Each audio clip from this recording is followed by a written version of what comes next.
Sivanda. Ndonyaya netaura. Ava mai ava vasivanda. Ndakabudza ava mai ndo vakura. Nditogoda kutomuzitaura pari.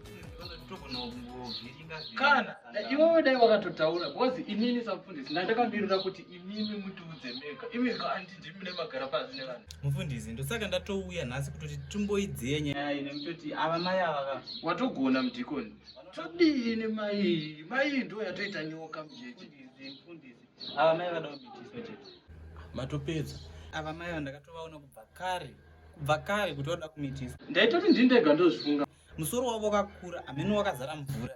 Ini mondiziva mudhikoni handiti ini mondiziva handisi kuti hunhu hwangu kana kuti ndozvipembedza ava ndovamitisa chete ava mudhikoni inini Ndokuziva izvo. Ndikuziva vai futi veleston vaida kunetsa vai vaviri vai. Mese makangoti bho. hanomona Kuseri nekuseri.